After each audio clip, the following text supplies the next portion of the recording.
സെക്രട്ടേറിയറ്റിന് പിന്നാലെ CPM പത്തനംതിട്ട ജില്ലാ കമ്മിറ്റിയിലും പിണറായി വിജയനെതിരെ രൂക്ഷ വിമർശനമുണ്ടായിരിക്കുന്നു. പേരാവൂരിൽ ഷൈല ടീച്ചറെ മത്സരിപ്പിക്കാതെ പിണറായി വിജയൻ മത്സരിക്കണമായിരുന്നുവെന്ന് വിമർശനം ഉയർന്നു. മുൻ മന്ത്രി വീണ ജോർജിനെതിരെയും ജില്ലാ കമ്മിറ്റിയിൽ വിമർശനമുണ്ടായി. രാഹുൽ ജി നാഥ് വാർത്തയുടെ വിവരങ്ങൾ നൽകാൻ ചേരുന്നുണ്ട്. രാഹുൽ, കഴിഞ്ഞ ദിവസം സെക്രട്ടേറിയറ്റിൽ രൂക്ഷമായ വിമർശനം ഏൽക്കേണ്ടി വന്നു.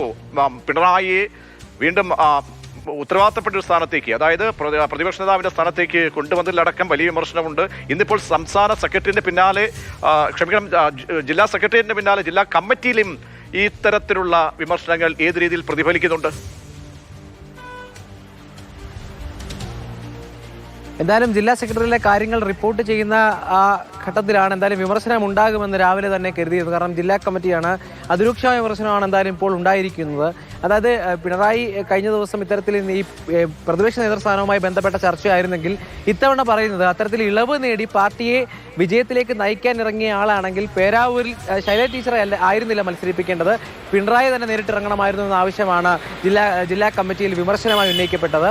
അതായത് ഈ ശൈല ടീച്ചറിനെ ജയിക്കാൻ സാധ്യതയുള്ളൊരു മണ്ഡലത്തിലേക്ക് മത്സരിപ്പിച്ചാൽ മതിയായിരുന്നു എന്ന അഭിപ്രായം കൂടി ചേർത്ത് വെച്ചുകൊണ്ടാണ് ഈ ഒരു വിമർശനം ഇപ്പോൾ എന്തായാലും ഉണ്ടായിരിക്കുന്നത്. നിലവിൽ എന്തായാലും ഇത്തരത്തിൽ പ്രതിപക്ഷ നേതൃസ്ഥാനം ചോദ്യം ചെയ്യുന്ന തരത്തിലേക്ക് കാര്യങ്ങൾ വരുന്നു. ഒപ്പം മത്സരിക്കേണ്ട ഇടം, അത് മത്സരം കാഴ്ചവെക്കേണ്ട ഇടം അങ്ങനെയായിരുന്നില്ല. ശൈല ടീച്ചറെ നല്ലൊരു സീറ്റിൽ നിർത്തി, വിജയസാധ്യതയുള്ള സീറ്റിൽ നിർത്തിയാൽ മതിയായിരുന്നു തുടങ്ങിയ ചർച്ചകളാണ് ആദ്യഘട്ടത്തിൽ വരുന്നത്. രണ്ടാം ഘട്ടത്തിൽ വീണ ജോർജ് ഉൾപ്പെടെ പങ്കെടുത്ത ജില്ലാ കമ്മിറ്റി ആയിരുന്നു. ജില്ലാ സെക്രട്ടേറിയറ്റിലും വീണ ജോർജിന്റെ സാന്നിധ്യം ഉണ്ടായിരുന്നു. അപ്പോൾ എന്തായാലും ഈ ഘട്ടത്തിൽ പറയുന്നത് തുടർച്ചയായ വിവാദങ്ങളിൽ ചെന്നുപെട്ടു. അതിൽ കൃത്യമായി വിശദീകരിക്കാൻ കഴിയാതെ പോയി.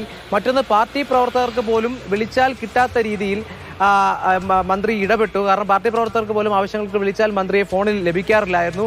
ജനങ്ങളിൽ നിന്ന് അകന്നു പോകുന്ന ഒരു പ്രവർത്തന രീതിയായിരുന്നു മന്ത്രിയുടെ. അതാണ് തോൽവിക്ക് കാരണമായത് തുടങ്ങിയ വിമർശനങ്ങളാണ് ഇപ്പോൾ എന്തായാലും ഉയരുന്നത്. അപ്പോൾ എന്തായാലും ഗോവിന്ദൻ മാഷ് സൂചിപ്പിച്ചതുപോലെ പാർട്ടിയെ അടിമുടി നവീകരിക്കാനുള്ള വലിയ വിമർശനങ്ങൾ അത് മുൻ മുഖ്യമന്ത്രിക്കെതിരെയും മുൻ മന്ത്രിക്കെതിരെയും ഉണ്ടാകുന്നു എന്നുള്ളത് തന്നെയാണ് ഏറ്റവും പ്രധാനമായി മുന്നിലേക്ക് വരുന്നത്. ജില്ലാ കമ്മിറ്റിയിൽ എന്തായാലും ഇന്ന് ഉച്ചവരെ ഉള്ള വിമർശനങ്ങൾ, ഉച്ചവരെയുള്ള ചർച്ചകളാണ് ഇപ്പോൾ നമ്മുടെ മുന്നിൽ വിവരങ്ങളായി ലഭിക്കുന്നത്. ജില്ലാ കമ്മിറ്റി ഇപ്പോഴും ചേരുകയാണ്. എന്തായാലും വലിയ വിമർശനങ്ങളിലേക്ക് കാര്യങ്ങൾ പോകുന്നു എന്നുള്ളത് തന്നെയാണ് ഏറ്റവും പ്രധാനപ്പെട്ട കാര്യം.